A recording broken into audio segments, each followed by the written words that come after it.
Presidente da Associação de Surdos do Porto, Dr. Armando Baltazar, excelentíssima Senhora Diretora do Agrupamento Eugênio de Andrade, Dra. Natália Cabral, caros colegas, pais e familiares de crianças surdas.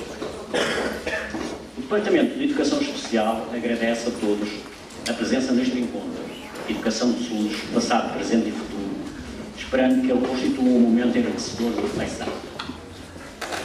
Este encontro surge num momento que consideramos importante para a educação em geral e especificamente para a educação de surdos. Passaram-se já mais de 4 anos sob a publicação do Decreto-Lei 3/2008, que consagra a perspectiva bilingue na educação de surdos e sobre a constituição dos agrupamentos de referência. Esse tempo é simultaneamente pouco e muito. Pouco para que se consiga, como alguns às vezes pretendem, avaliar com segurança o impacto positivo deste modelo no sucesso académico, ou linguístico, ou social, ou emocional, ou dos alunos, de modo a que se garanta que é, ou não, a melhor opção. Com efeito, temos ainda muitos alunos que vivenciaram percursos irregulares e incoerentes para os quais a escola de referência chegou muito tarde. Por outro lado, ainda não houve tempo para que as crianças apoiadas num percurso bilingue, desde a frequência precoce, atingissem níveis mais elevados de ensino. Por isso, é pouco o tempo decorrido. Mas, por outro lado, já é muito. Quando olhamos para trás, percebemos as diferenças relativamente ao que existia antes de 2008. Conseguimos criar um percurso articulado e coerente que se inicia logo com a frequência bilingue precoce. Esse trabalho é fundamental para que, efetivamente, a língua gestual seja adquirida e construída como primeira língua. Dessa conquista se irá falar na manhã de amanhã. Depois o percurso continua com o Jardim de Infância e o primeiro ciclo, todos no espaço da mesma EB1 Jardim de Infância, o que permite que as crianças se conheçam e que os adultos surdos e ouvintes partilhem o seu trabalho. Conseguimos ter recursos especializados, quer de docentes, quer de técnicos, formadores, terapeutas de fala e intérpretes de língua gestual. Mas mais do que ter recursos, importa termos uma equipa de ação, de reflexão e de investigação. Para isso, foi preciso tempo. Para isso, é preciso tempo, pelo que importa garantir condições de estabilidade. Quando se têm várias profissionalidades em conjunto, emergem quase fatalmente questões de definição de território. Quem faz o quê? Quem deve fazer o quê? É natural, quase inevitável. Mas para o ser é fundamental que seja refletido. Daí trazemos aqui, por exemplo, o papel do intérprete no contexto educativo, mas também a reflexão sobre o terapeuta e a terapia de fala no contexto de uma educação bilingue. Se a língua portuguesa oral aparece dentro de um parênteses, então justifica-se o investimento da terapia? Para nós, sim, e disso se falará na tarde de amanhã. Há outras questões que nos continuam a inquietar. Por exemplo, não discutimos a importância da língua gestual e o seu posicionamento como primeira língua.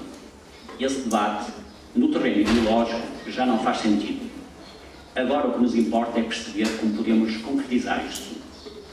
Os nossos alunos surdos continuam a ter maioritariamente pais ouvintes, e essa realidade não podemos mudar.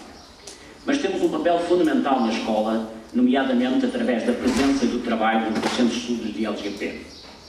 Agora que existe um currículo nacional de LGP, como trabalhar?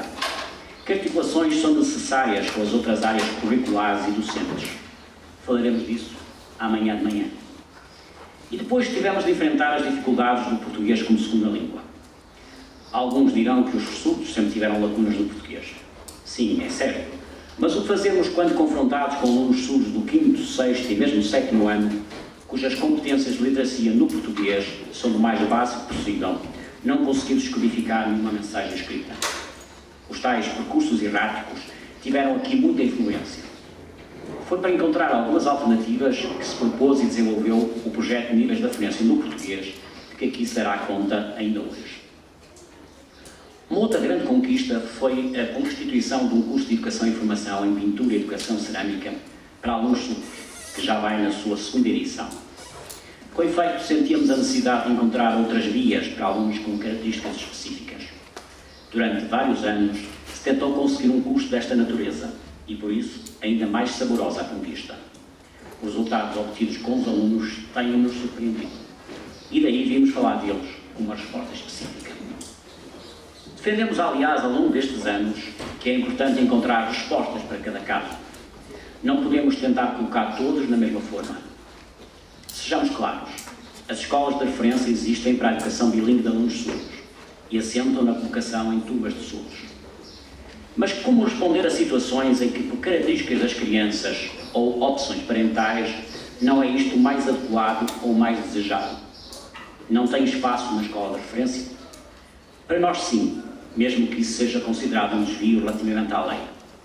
Defendemos o direito de todas as crianças surdas a uma educação adequada, qualquer que seja a modalidade linguística, comunicativa e relacional. Nesse sentido, temos alunos surdos integrados em turmas de ouvintes e disso também falaremos. Também investimos nestes poucos, ou muitos, 4 últimos anos, na construção de recursos educativos.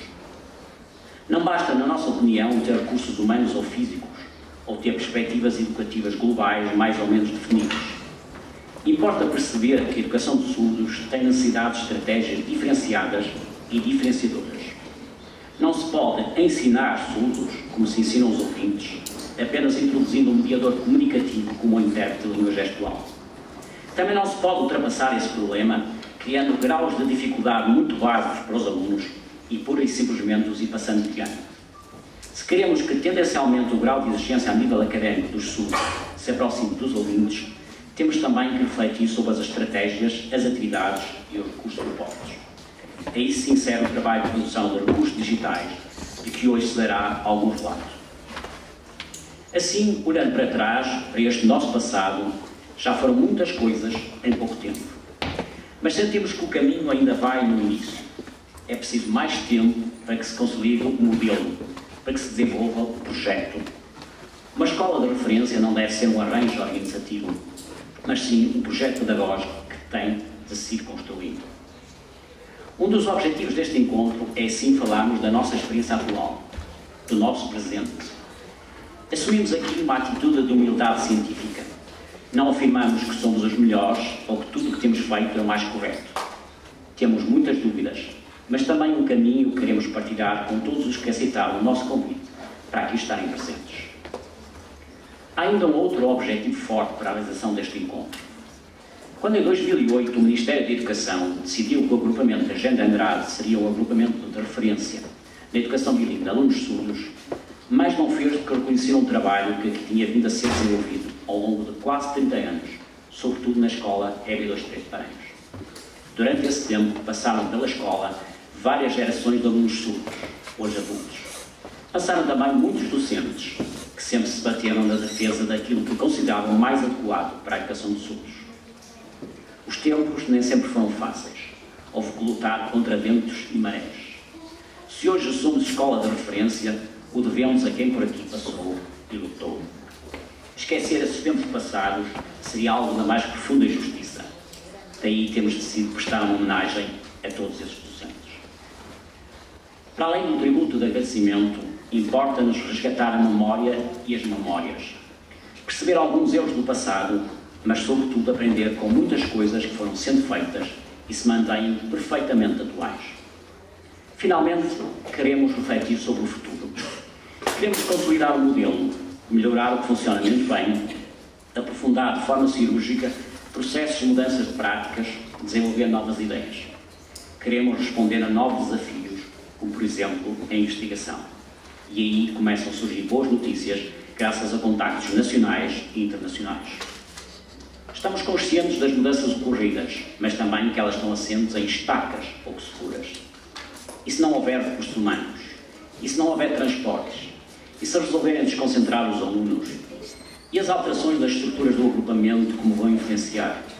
E como é que os futuros mega-agrupamentos vão olhar para esta realidade? E se alguém acorda e resolve acabar com tudo isto sem avaliação, como aconteceu com os NACTAs, as ECAIs, as UAS? Sabemos de alguns riscos e com outros certamente nem sonhamos. Mas não queremos caminhar sozinhos e por isso fizemos este convite a todos para aqui estarem presentes e connosco refletirem sobre a educação de surdos. Aqui fica o nosso contributo.